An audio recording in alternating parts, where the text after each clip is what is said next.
Hello and welcome to Nutrition and Alternative Medicine.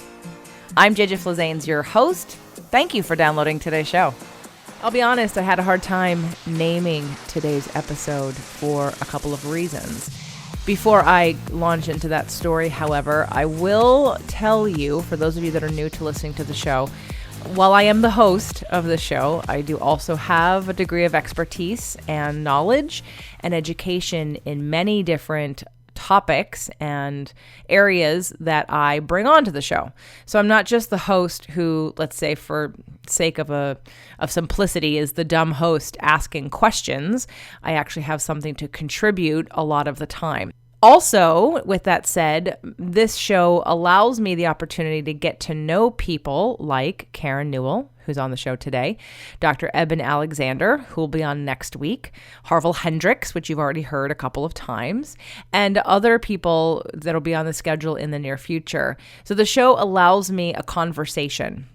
And I just want you to keep that in mind when you listen, if you're new to the show, because again, I'm not sort of the dumb host that's going to ask questions and that's it. I want to have a conversation. And so I talk and I have things to offer. And I also want to dig a little deeper than maybe some other people might. So I hope you understand that going into this.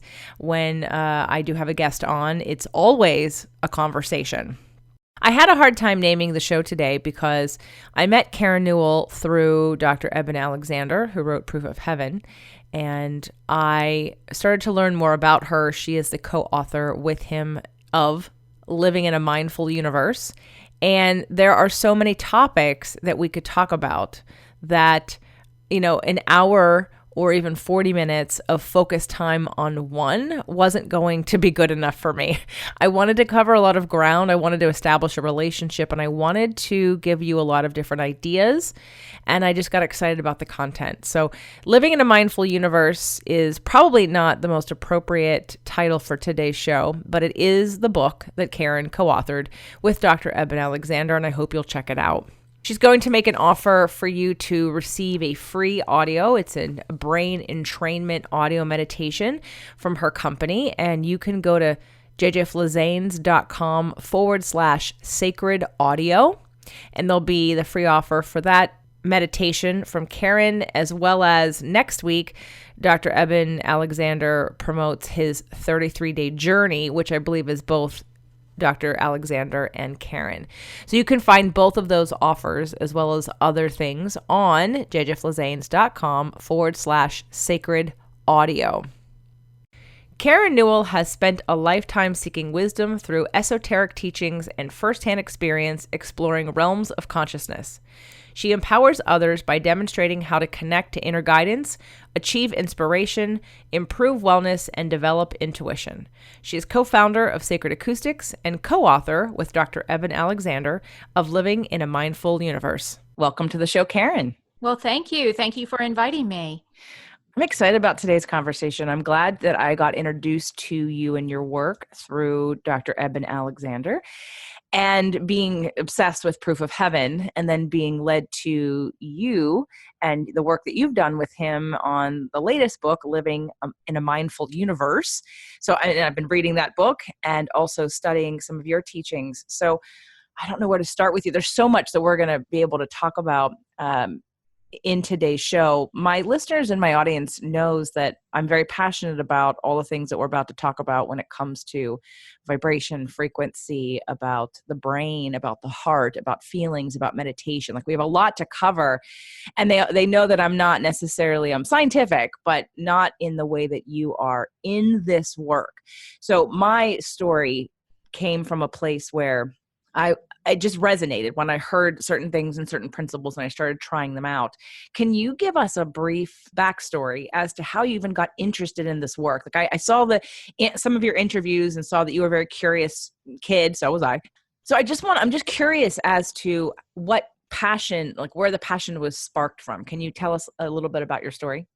Well, my original passion really did spark from being a child and being incredibly dissatisfied with the answers I was able to get about questions like, why are we here and what is our purpose? Religion wasn't answering those questions for me. Secular school, the science classes, and everything else wasn't answering it. And so I always had this very strong curiosity.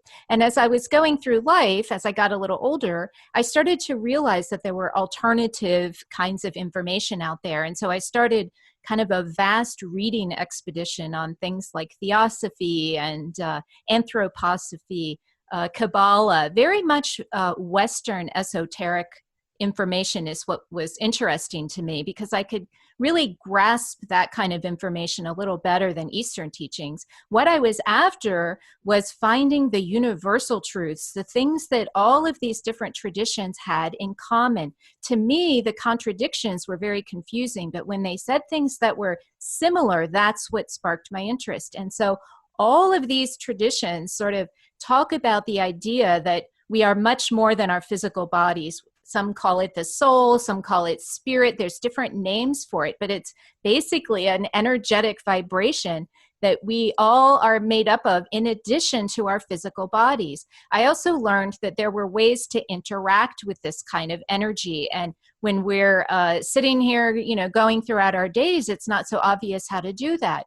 But something called meditation is a way to get inside of your own kind of energetic self and figure out what's going on. And so when I first sat down to try to meditate, I was a little intimidated because I didn't want to join a church or some kind of Eastern practice that required that you had to agree with certain types of dogmas. So I tried to do it at home alone at first. And it was very challenging to sit quietly and expect my brain to just empty of thoughts. In fact, what it would do when I sat quietly was just increase the thoughts. I would constantly just sit there and think. And so I thought, what a waste of time. I didn't understand the importance of meditation in action. I knew intellectually how important it was, how it could be helpful from all of the reading I had done. But it was sound that helped me finally to settle the thinking mind. And at first it was things like gongs or tuning forks or crystal bowls, Tibetan bowls, anything that has sort of that wah, wah. And these sounds are so beautiful to listen to and very mesmerizing. And it was brainwave entrainment technology specifically that helped me to settle the mind. And that was something that incorporates binaural beats. And these are very specialized tones that are created digitally to help bring the brain from that beta state of awareness, which is what we're in when we're walking around, when we're talking and active, down to lower states of awareness associated with sleep and relaxation and meditation. States like delta, theta, and alpha are much more relaxed states of mind. And so listening to these types of sounds helped me to finally quiet the mind and understand firsthand from my own personal experience that absolutely, yes, all of those texts were correct. There is much more to us than our physical bodies. So when it comes to using these binaural beats, and when I started to listen to some interviews that you had done, and I heard it on the audiobook for Living in a Mindful Universe, first thing I thought of was EMDR. I'm a huge fan of EMDR, not only for the eye movement part of it, but for also when there's bilateral tones happening from ear to ear. And I guess that would be a form of binaural beats, right? It is. And when EMDR directs you to go left to right, and somehow that plays this role of kind of putting the thinking mind in the background so that the issues that have been kind of suppressed, EMDR allows them to come forward. And so, yes, it's a very similar type of technology, but just from a different approach. We actually mentioned that in Living in a Mindful Universe, comparing EMDR to binaural beats. Now, Sacred Acoustics, the company that I co-founded, our recordings include binaural beats, but we also enhance those binaural beats with monaural beats. We combine the two to create something we call neural helix, which creates the opportunity to have a greater effect over speakers and not necessarily be required to wear headphones. There's an extra power that comes when you integrate the binaural with the monaural. And it's important to point that out because you can go on YouTube or download apps where you can get binaural beats, just any old kind of binaural beats that you wish. But there's different qualities of them. So it's important to remember that not all binaural beats are created equally. Well, there was a company years ago, and I know they're still it's actually Centerpoint. Yeah, Centerpoint, Bill Harris's company. And I had purchased the hypnotherapy sort of beats, and they were using tones to stimulate different parts of the brain. And I remember using them once. It was years and years ago when I was dating a guy, and I was on a conscious side noticing my behavior. Like I was sort of analyzing my behavior with him, doing certain things and asking myself the question of, are you afraid that he'll forget you? And my conscious mind said, of course not. That's ridiculous. And then I laid down in my bed and I listened to some of these tones, which at the time had rain in the background. But you could slightly hear the tones, but they were supposed to be designed to stimulate parts of the brain that were either the subconscious mind or, again, parts that you don't activate normally. And it was as if there was a computer screen across my forehead that asked the question, are you afraid he'll forget you? And something in that moment while using those tones dropped down inside of me, hit something a little deeper in me, came back up, and I started to cry. And it was in that moment that I realized that I actually did believe that. But my conscious mind didn't tell me that I believed that. In fact, I would have told you, no, I don't really believe that. But then when I went through these tones, I realized that my subconscious did believe it. Now, is that a similar experience to what people might experience with the work that you're doing? Yes, very similar. In fact, Centerpoint makes holosync, and they've been doing this for decades, as you say. And that was one of the producers that I tried way back. Their tones are very simple. Ours are much more complex, but everyone is unique. And so it is important to try the different technologies. Some will have a grander experience with that simpler formula, whereas a more complex formula may be more useful to others. But the idea is exactly what you said. When you put those tones your conscious mind kind of takes a back seat. The easiest way to kind of look at this is that you're putting your body to sleep by inducing with those theta and delta states of awareness, but your awareness is still alert. So mind awake, body asleep is a good way to look at this. And when your body is asleep, that's when your conscious mind is also kind of taking a time out, and you can access that underlying, some would call it subconscious or just lightly conscious, the part that we're not normally aware of. And yes, these tones are very good. I loved how you said that, you were all anxious about it. I'm paraphrasing, but you said something like how you were all anxious about it, but then when you listen to the tones, you got calmer and you're able to be more neutral, and you can see your situation in maybe a different light by taking a little step back from it. But these things can happen immediately when you start listening to these types of sounds, or it can take some time. It can take some practice. In the Western world, I know I was one of them. We expect things to happen immediately.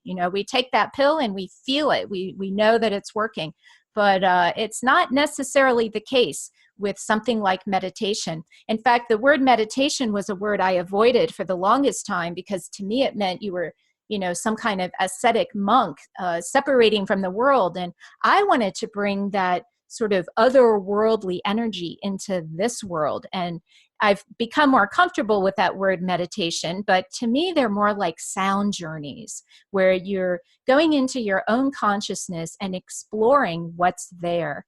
And it's not always just emptying your mind, sitting quietly, which often is how meditation is described. We like to actually engage actively with our minds by setting intention, by asking questions, by, interacting with whatever comes up. And this is a wonderful way to really make progress. If you already have a spiritual practice, it can take you even deeper. And if you don't have a practice, it's a beautiful way to get started.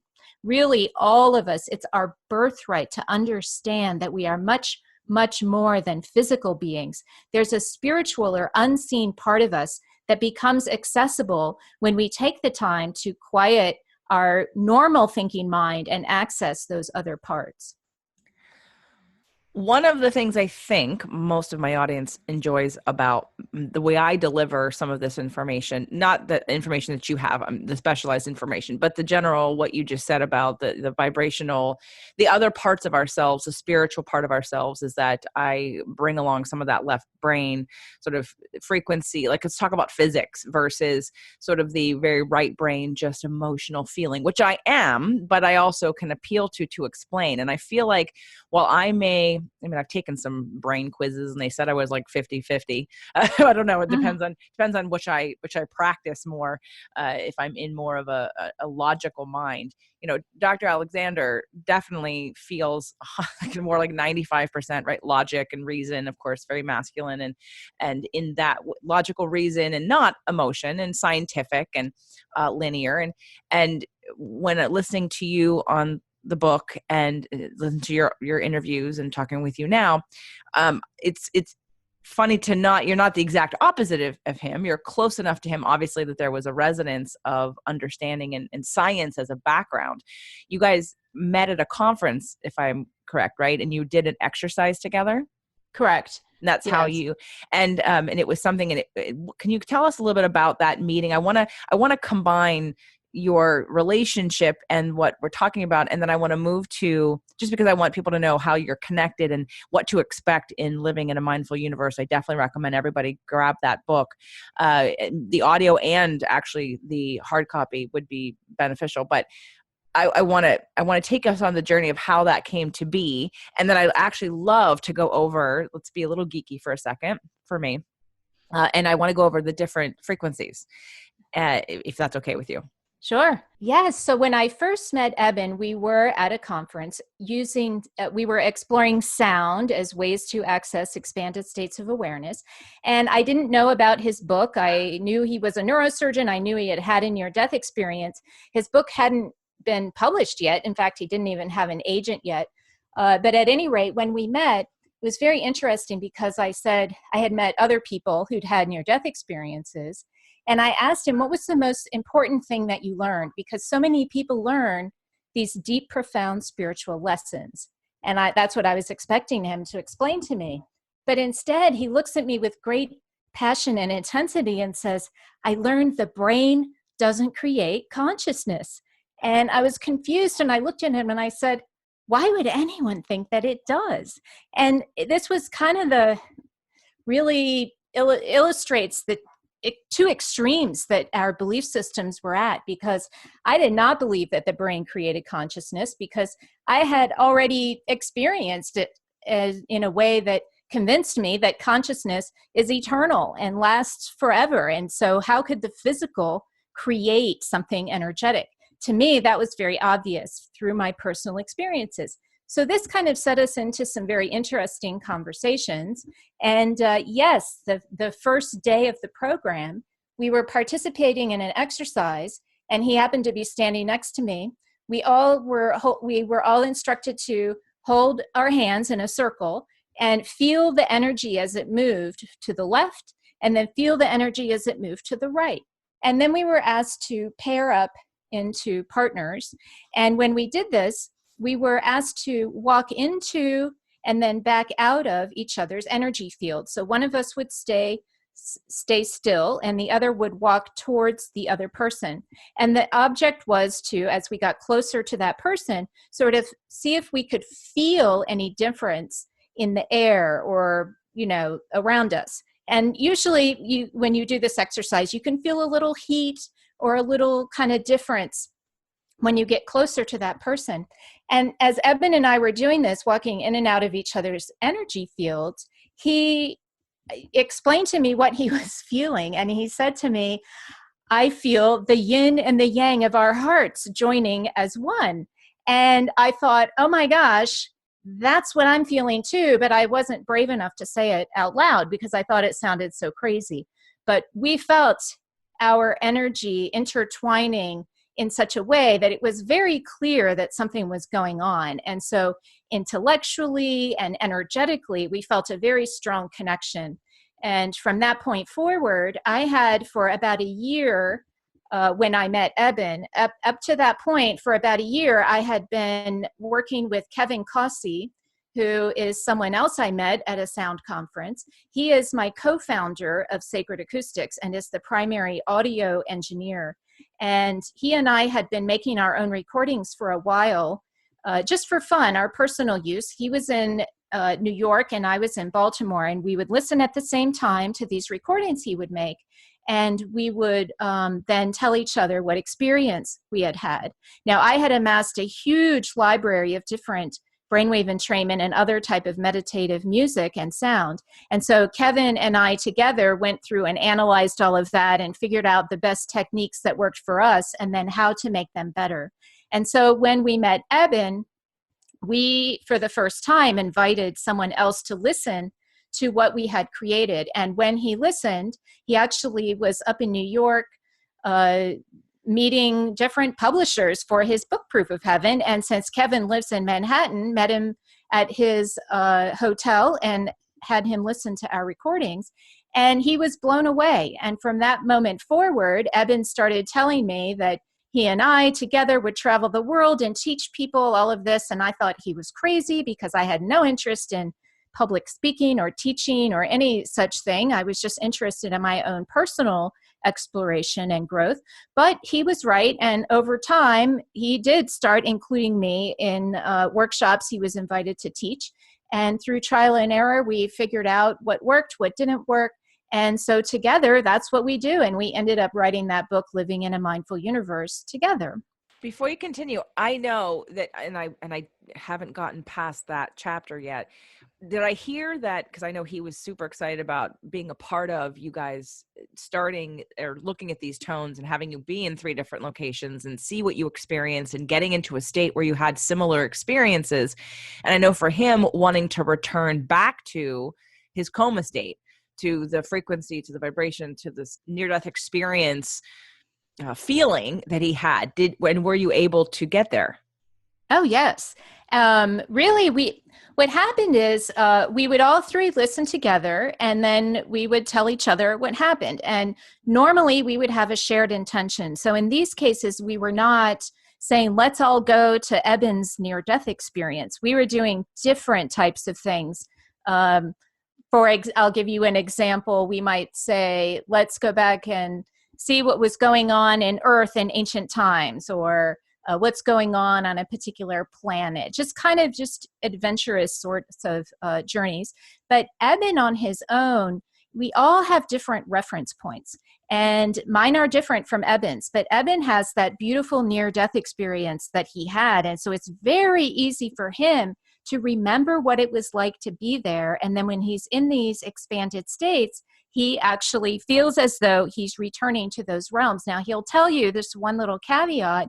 He's not experiencing to the same depth of the hyper reality of it all, because he really still is in a functioning brain and is more, in this world than he was during his coma. But he has amazing experiences reconnecting with his spiritual guides that he met there, with his father who has passed away. And yes, he regularly experiences going back to those realms. But this is not to say this is what all of us should be doing. I have a different approach and a different sort of way to get in touch with my inner being. And each of us need to develop our own unique way of doing that. It can be really discouraging to expect that we will suddenly be having these amazing experiences such as Eben describes during his NDE, but that's something that can really get in the way of your own progress. We call that experience envy, when you're more concerned about matching someone else's experience than your own. And I learned firsthand when exploring with Kevin, Eben, and myself that the three of us have completely different ways of gathering information and getting different types of information. But when we would exchange our stories, we would all kind of have similar types of things to report. So while I may just simply know or feel something, and Kevin literally sees with his eyes like he would see in the physical world, it doesn't mean that either of our experience is less valid than the other. And so it's very important to start exploring for yourself and see what happens. And once you see how you respond to these kinds of tones, you can start employing things like intention and asking questions like we do in order to start meeting any or all of your personal goals. Do you believe that I do, just set it out there, that when Eben was in his coma state, obviously he expanded. So whether it be his soul expanded, his awareness expanded, his frequency elevated, expanded, whatever. So him matching that, and I agree, that's a great point to tell people that if when you go into meditation and using the tones and the binaural beats and you're going down this path, because I completely believe we all have the ability. I mean, I know that we all have the ability to get into such altered states. I work with people who astral project. I haven't tried to do it, but I heard that you guys were talking about it, and maybe are you doing it, or are you teaching people or learning how to do it? Well, I have done it. And the thing is I've tried everything: lucid dreaming, astral travel, Tibetan dream yoga, Reiki, healing touch for animals, you name it. I've tried every kind of form. Every is a strong word, but many will say types of different forms of dealing with energy. But yes, astral travel, I spent several years actively learning how to do that. And I was able to astrally travel. The thing is for me, those kinds of things, remote viewing is another one I spent a lot of time doing. Things like remote viewing, astral travel. Once I proved to myself I could do it, I lost interest in continuously doing it, because I am much more interested, as I said earlier, in how to bring that energy into my life here and not escape into that world. And not to say that others may find that to be very useful and helps them grow in different ways. But again, we're all unique. So for me, those types of things, I'll call them glamour. They're wonderful techniques to learn, to prove to yourself that they're real. And yet from there, really just incorporating that knowledge into my being makes it easier and more fulfilling to go throughout my life. So yes, I have learned how to astral travel and lucid dream and all of those things, but I don't actively practice them on an ongoing basis, as some might imagine. But because you've experienced them, like you said, the benefit to experiencing them is understanding and deepening your trust in the process of what you're capable of that time-space continuum of our larger energetic field, if you will. I call it source or creator versus God, but let's just say that sort of universal love that a lot of NDE and people talk about in terms of getting back to. So to me, the ability to do that, again, Eben's coma, was that confirmation of something bigger, something greater, and our, I would say, inaccurate, most of the time, small-minded, lack of focus, lack of expansion here on this planet in these physically focused bodies, that we only, we look at our lives in a very small, minute way. But when you have an NDE, or when you have an experience like astral projection or lucid dreaming, or you can cross realms or the veil, so to speak, and have relationships and conversations with people who are all energy and not, like you just said, Eben's father's passed away, and still continue that relationship, whether it be through channeling, through a medium, through yourself, through your meditation, through your intuition, acknowledging and realizing. Because I agree, there's the difference between practicality and living something, but also trusting and understanding. And I think those things prove to us that, oh, and not that I see, I don't, and it's funny because there's some of us that when I interviewed Harville Hendricks and his wife, Helen, like Kelly Hunt, I asked a question that they had a difference of opinion on. And she very calmly talked about the difference between different types of knowing. And then at first I thought she was just sort of patting it nicely. And I realized afterwards that I agreed with her. One was more intuitive knowing and one was more logical knowing.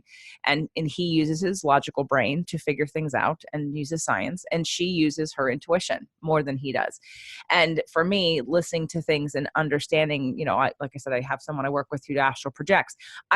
No one needs to prove that to me. But the benefit of these conversations that I have with you or Eben's book or the work that you do is for that person on the edge who's really, really trusting, who really wants to trust, but can't really grasp it yet, to hear some of this, scientific information about that it's possible, or that here, let's take frequency, which is where I want to go next.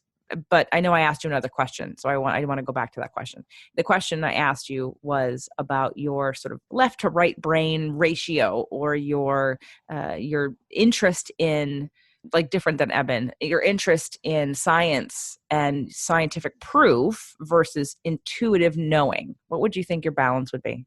Oh, I'm much more the intuitive knowing. Now, logic is very important to me, because if something doesn't fit logically, then I need to throw it out. And when you start exploring in these spiritual realms, you'll find that there's a lot of sketchy information, I'll say. And so at first it's very easy. I remember when I first met Eben, he was so excited about exploring the spiritual and, getting to know all of this type of thing, because he had been this academic neurosurgeon for all those years. And he was like this and that and this, and he was so enthusiastic. And I said, no, that's not where you want to put your attention. You want to maybe put it here, because like you had described this way of knowing things where you just kind of go inside and feel if something's true or not. And this is something I did when I was a child, and I came to call it my truth meter, where I could actually sense if something was true or not. Now, if other information outside of that feeling contradicted it, then I had to explore further. And so it's a true balance. I love how you said you were 50-50. I haven't taken such a quiz, but I know that I do rely on, I'm also, along with being an intuitive person, I'm also a very technical person, not necessarily scientific, but technical, because I've done web development and network management and email server management and all of that stuff that involves a lot of very straightforward technical information. So I too can dance in both worlds. And I think it's very important for all of us to really become more balanced in that fashion, not only with our analytical mind. Critical thinking is still very important in this realm, along with trusting, as you said. And that's exactly what the astral travel, the remote viewing, the animal communication, all those things I did taught me that I really am a powerful being, and I don't need someone else to tell me anything anymore. I can find out for myself. It's really quite remarkable the kind of confidence you can gain, especially with all those crazy very wide range, I'll say, of worldviews out there. That's what I mean by crazy. Not that the worldviews are crazy, but that there is a crazy number of them. Which ones are true? They all seem to contradict each other. And this is where, when you can find that inner trust and knowing of your own inner truth and your own personal truth, this is where life starts to just become a lot more easy. And, I don't get concerned when other people are spouting off, when scientists say, oh yes, memories can't be stored. Memories are stored in the brain and it's birth to death and nothing more. I used to get really upset when I would hear things like that. Now I just realize we're all on different paths. We'll find our own truths as we find them. But one thing I wanted to mention, you're going to ask me about vibration, so I think I'll hold off and work it in there. Oh yeah, we're gonna dive into vibration quickly before it gets out of the flow state here for me with other ways to look at things or analyze things. Do you know your sign or your chart? Yes, I am a Sagittarius sun sign with a Virgo rising. Which, your moon? My moon is Cancer. Okay, there we go. There we go. Okay. But my moon is in the 11th house, which is apparently I'm supposed to be so emotional, but apparently I'm more in touch with all of humanity than one-on-one, if that makes sense, because my Venus is in Capricorn and I got a little trouble there. So at any rate, yeah, I'm very well versed in my astrology. Well, here's so we have the yin and yang, if you will, about the sun and moon. So my sun is Pisces and my moon is Sag. So in terms of water and fire, right? So Sagittarians are truth seekers, Sagittarians, and I have 3 Sages. I have my soul, my rising, and my moon are all in Sag. And so there's this yearning for knowledge and truth seeking. At the same time, there's a balance with being really fascinated with things that are spiritual, which are bigger than we are, which aren't necessarily always provable. So there's a little bit of a trust in a Sag as well as, and it's never an end point. So anyway, I was curious. And of course you do present a little bit like a Virgo, because you seem very, structured and linear, and organized, organized, and which for me, which is the opposite of me, which is sometimes. Well, that's your Pisces. Yeah. Right. Pisces, absolutely. Yeah. Right. I'm like, Eben is a Sag too. So. Okay. Oh, yeah. And I have 3 planets in Sagittarius. So I gotcha. Cool. Do you know Eben's moon? So I don't have to ask Eben's moon is Aquarius. Okay, that's why that's the talker. Okay. Yeah. That's also the lack of feeling. Yes. I mean, because he can relate to, he's like me in another sense, relating to all of humanity. Yes. Easier than one-on-one. Yes. Yeah. Mm-hmm. Yes. That explains a lot. I was actually wondering if there'd be some Virgo or maybe even not Capricorn. He doesn't have, I don't sense Capricorn, but I sense some kind of maybe Earth that kept him, Taurus, maybe truth seeking but has to be provable in that scientific, like it has to be provable. It has to be repeatable. It has like all that scientific stuff. Well, anyway. You'll like this. His Uranus is right on his midheaven, which apparently is a marker for a surgeon. So yeah, very interesting.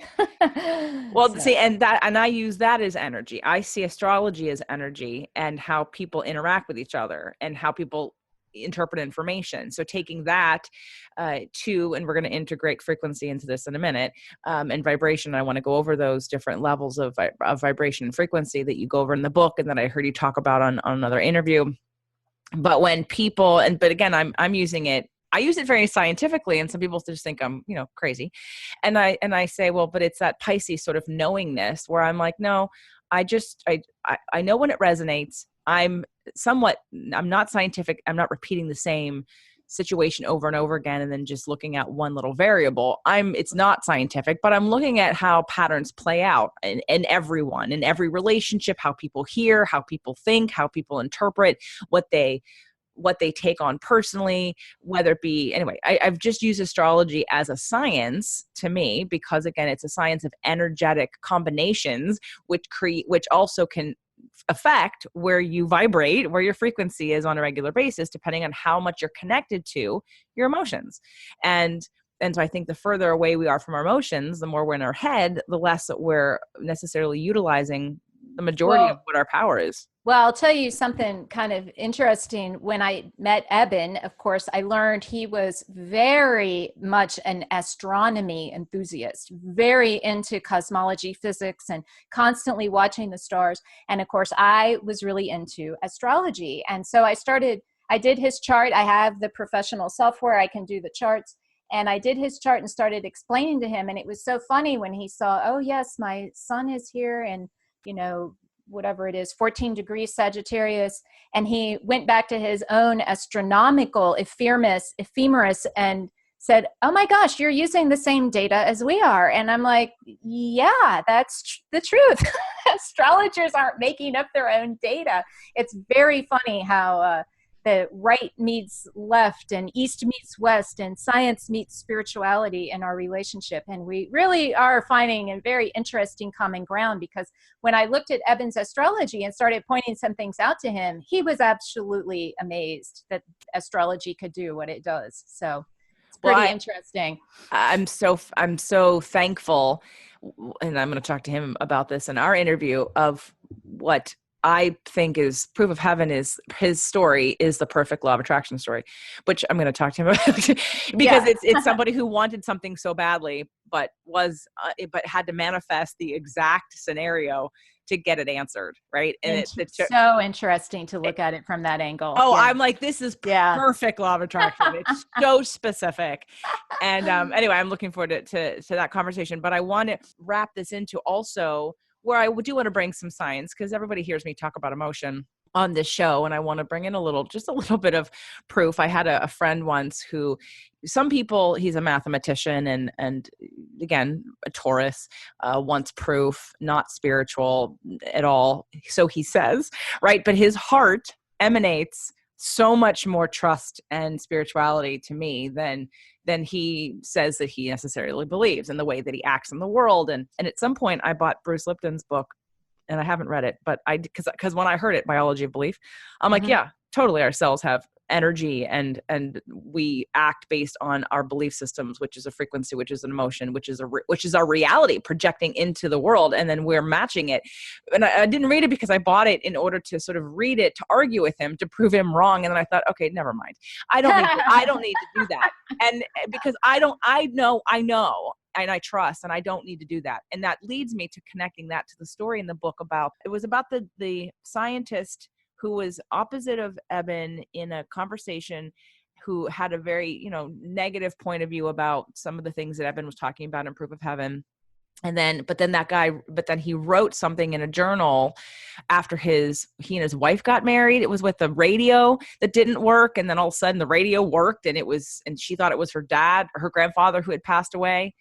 Right. And that whole story, and how he published the story and didn't have any proof of why the radio worked while it was broken in a drawer and for 24 hours or however long it went.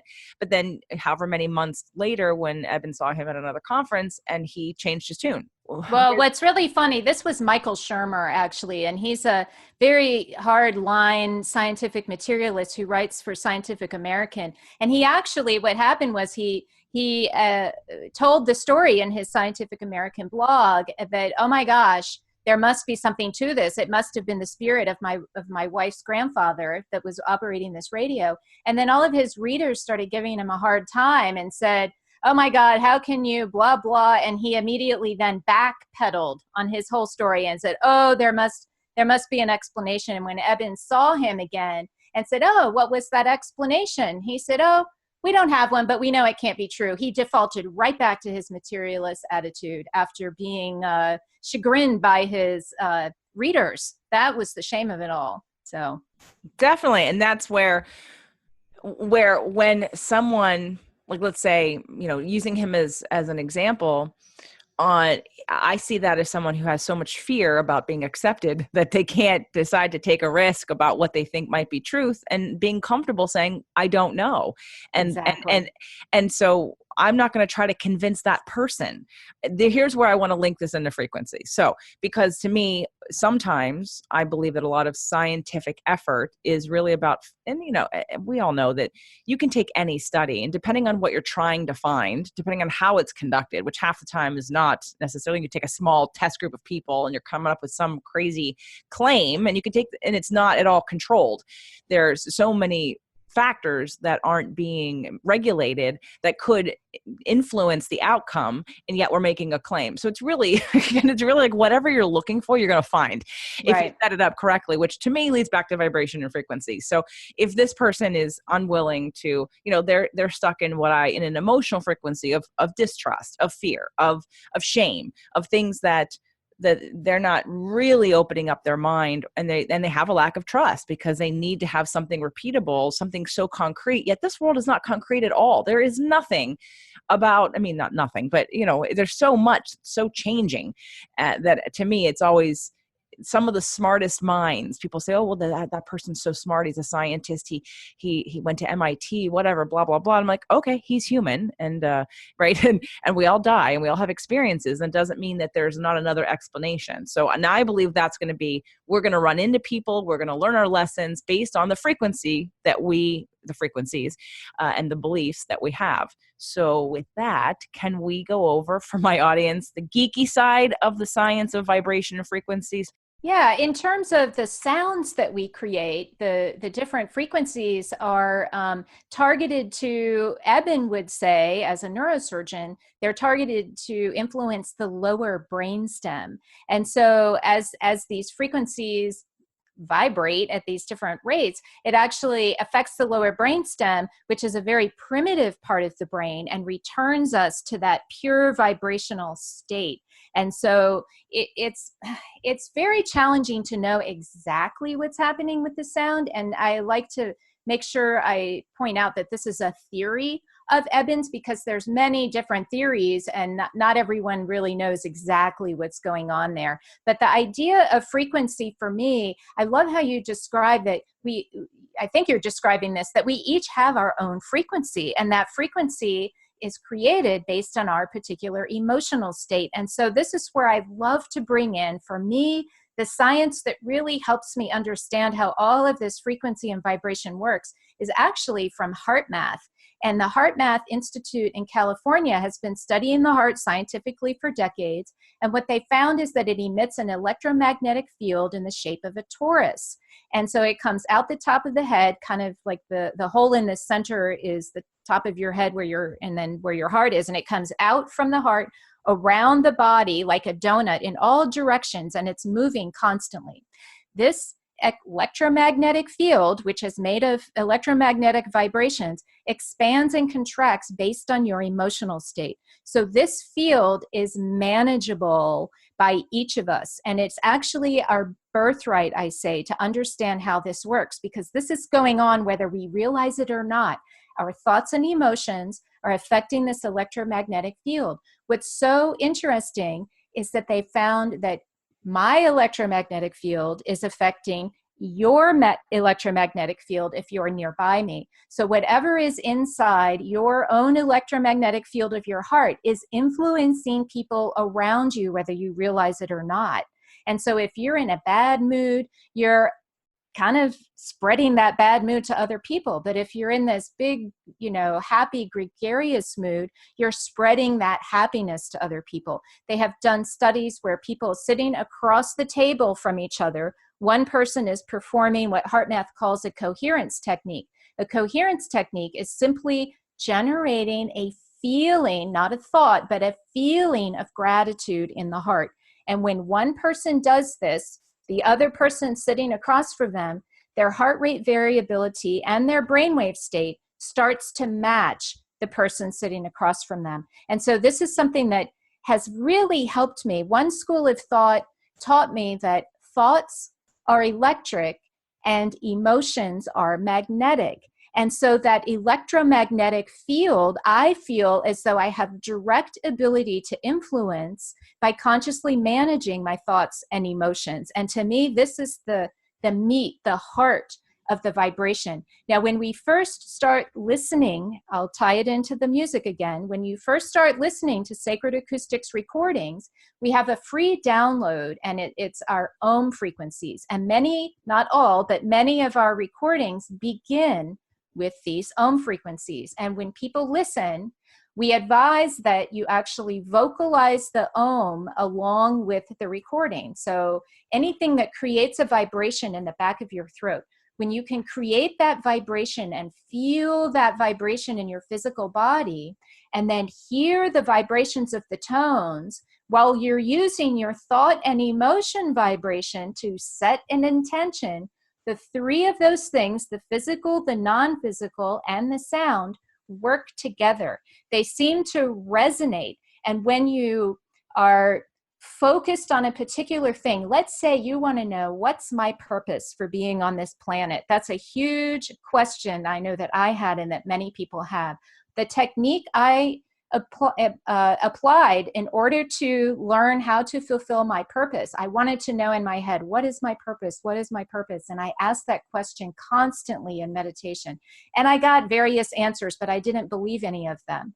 And what I started to do was start to feel in my own body, in my own energetic system, that I was living my purpose. What would it feel like if I was living my purpose? I generated what that would feel like. It would be satisfying. It would be fulfilling. It would be all of these wonderful things. And I started to pretend, I'll say, that I was living my purpose by generating that feeling within and then letting it interact with the sound, let the sound carry it away, and then wait for the universe to deliver. And this was a beautifully effective way of really getting my thinking mind out of the way by thinking of myself as a vibrational being and understanding my thoughts and emotions are made of vibration, and understanding that the sound is also a vibration that I can interact with. When we really live that awareness and understand, we can do all kinds of things. Now, I must say this, when you first start paying attention to the heart, you mentioned it earlier, something triggered you and made you cry when you were listening to binaural beats. And this is not unusual. Some people will start listening, and if you're also putting attention on the heart, you can often start to feel emotional. Now, it's not necessary to know why. That's the first thing. Oh my gosh, why? Where is this coming from? I need to know. I want it to stop. What I learned to do was to just let myself feel whatever emotions were coming up. I learned over time that these were past emotional traumas, some minor, some not so minor, that I had actually stored in my system because I had never properly processed them. So many of us, including myself, don't learn how to process our emotions. We learn how to suppress them. And so they just sit there waiting to be triggered by some future event. And so when the tones can trigger those emotions, when our attention to the heart can trigger those emotions, it allows this opportunity to, in a closed sort of setting, release those emotions by allowing ourselves to feel them. And when we start to release those stored emotions, they start to be replaced with what I call emotions of our pure essence, of who we truly are. And that is that love that we're all made of at the core. As you said earlier, so many near-death experiences encounter this deep love. And they say, many of them, that you can't bring that love back here, that it's only for the other realms. And I have to tell you, some of my experiences and meditation have been incredibly filled with forces of that unconditional love. Absolutely amazing to feel this energy. And I can't say, because we can't know what one person's love feeling, if it matches our love feeling, but I have many times felt connected to that unconditional love of the universe, love of source, whatever you want to call it. And it comes from within. And so I spend a lot of time actually generating loving feelings from within. And the more that I do this, the more that I sort of automatically am in this loving vibration all the time, the more that the rest of the world just seems to, as the law of attraction at work, the rest of the world seems to fall into place. And so many times people are so anxious about knowing my purpose. Why am I here? And what I say is, just start vibrating as if you already know what it is. And lo and behold, your purpose becomes clear.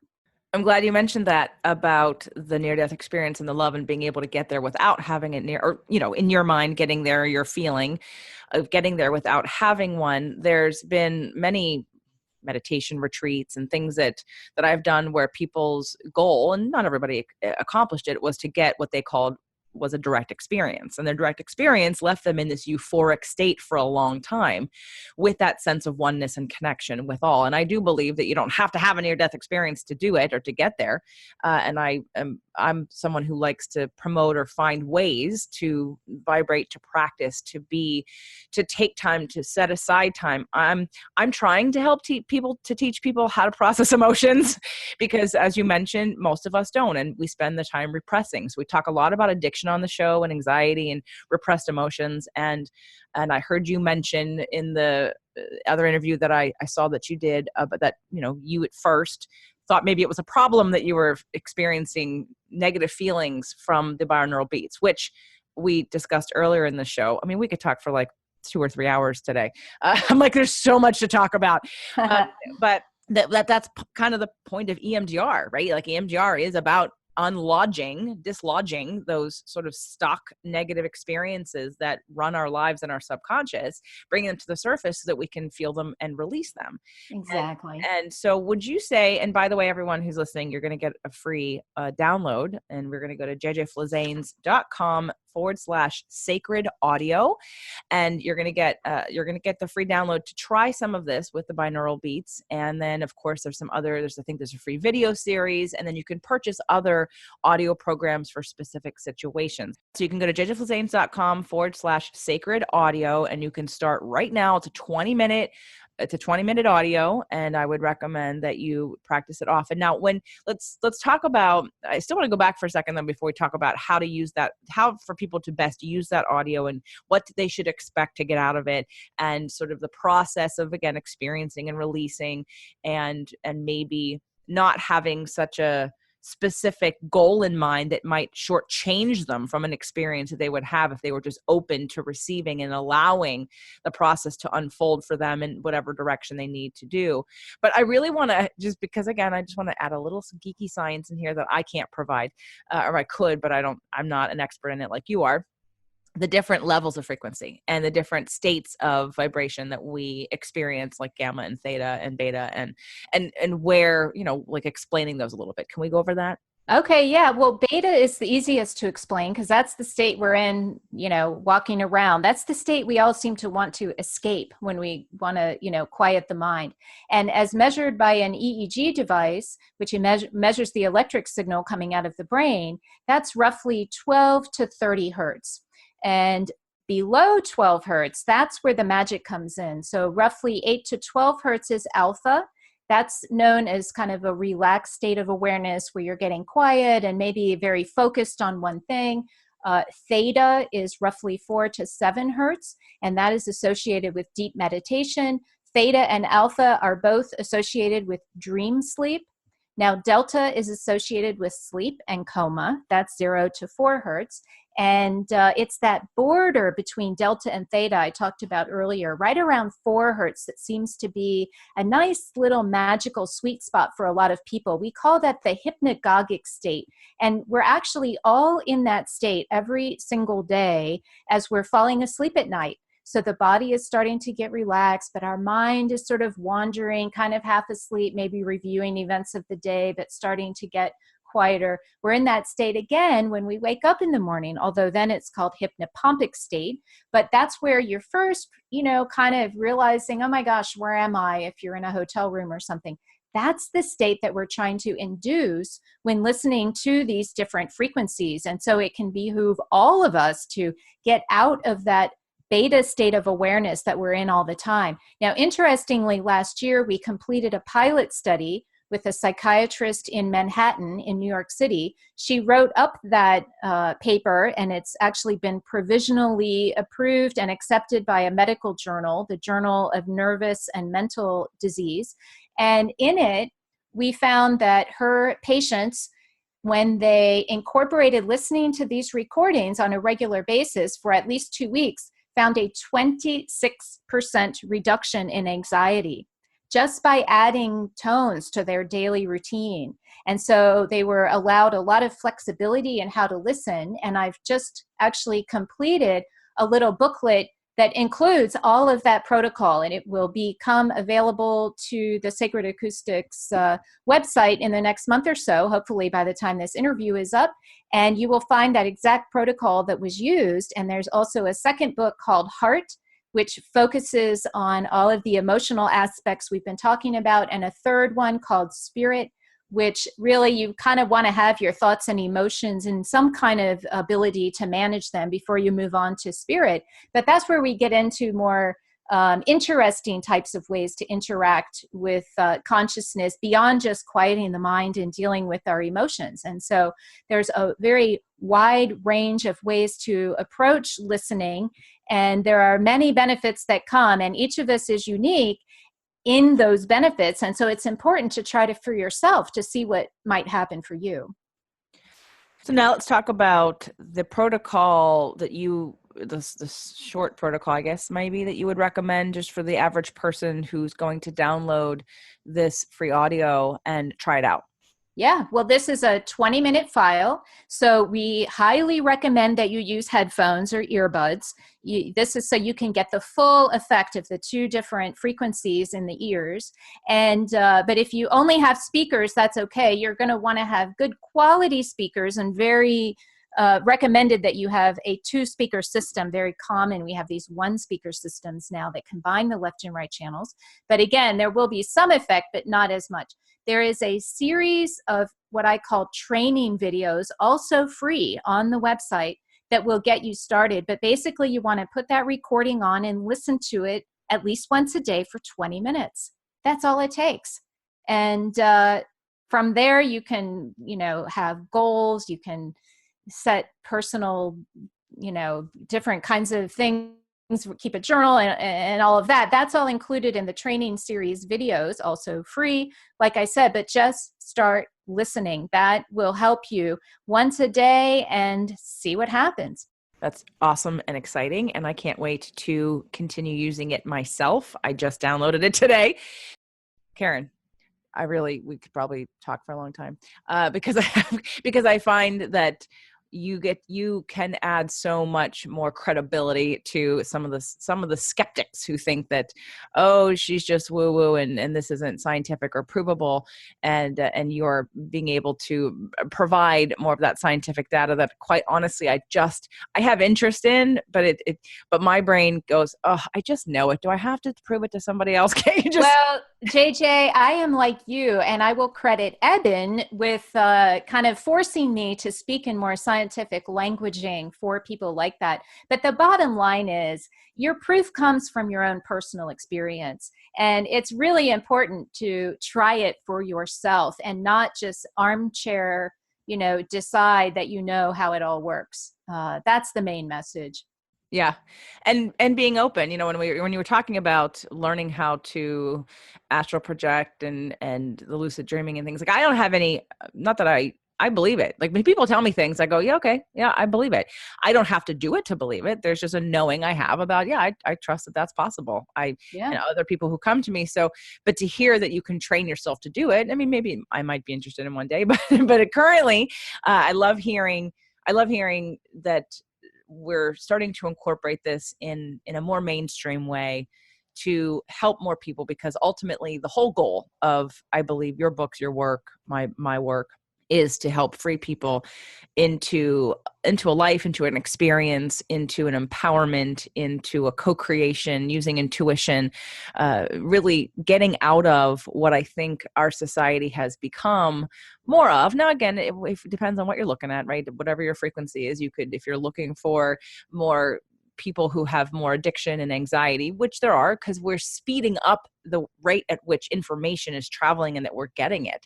So just by how the essence of what's happening in the world, technology is at a place where we can't catch up our brains. We're not built like a computer, but our frequencies and our vibration we can still decide how we react to that versus getting caught up in this sort of lightning speed of information. Exactly. Now, it doesn't take much to look around the world and see what problems we have related to that addiction and to those kind of spiritually empty types of problems. Eben and I liken this to being related to the idea that our main worldview in the Western world is that we're nothing more than epiphenomenon of chemicals and neurons in our brains. And by returning to this idea that we are much more than that, by getting that back into our worldview, I believe this will improve quality of life and we'll start to make different decisions, and our world will truly become a better place if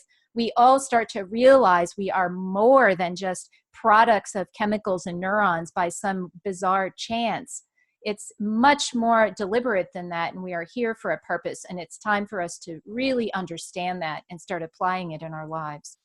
Agreed. And I also appreciate what I heard you say in one of those interviews about looking for what was similar in different spiritual or religious belief systems versus what was separate, what was different. And I think that's the key too, to remember that we all are connected on a much bigger, broader level than we tend to remind ourselves we are.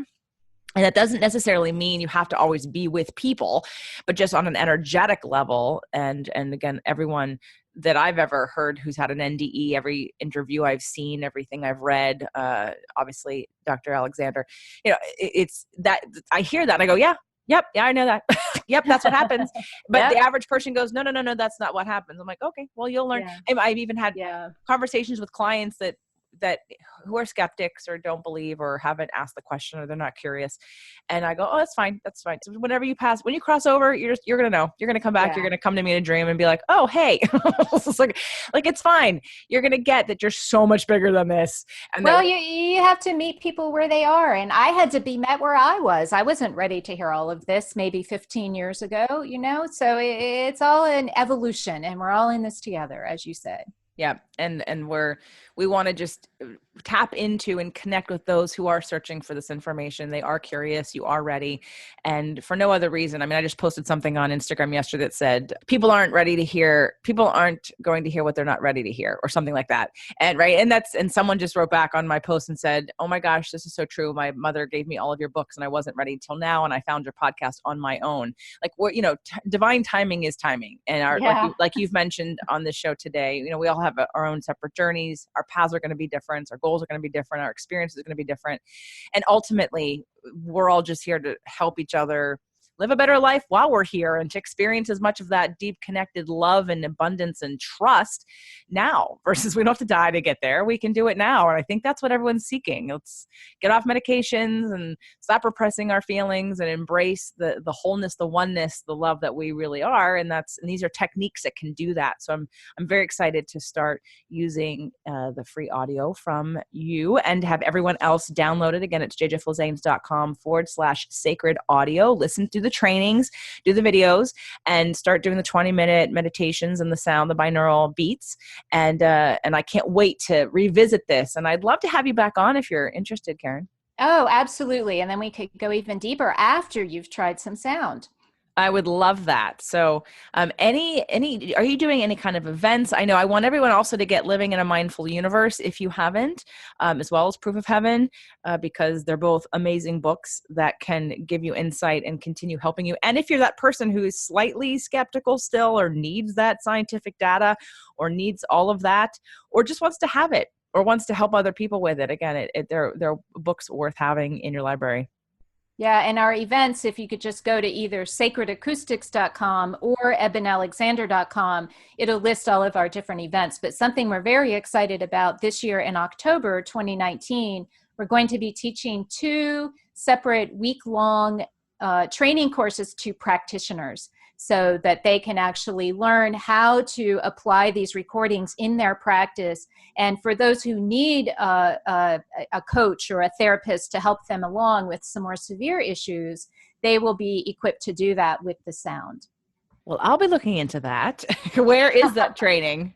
Oh, well, one is in Omega Yep. Institute in upstate New York, and the other is at 1440 Multiversity in Northern California. That one is probably more my speed because I'm in LA.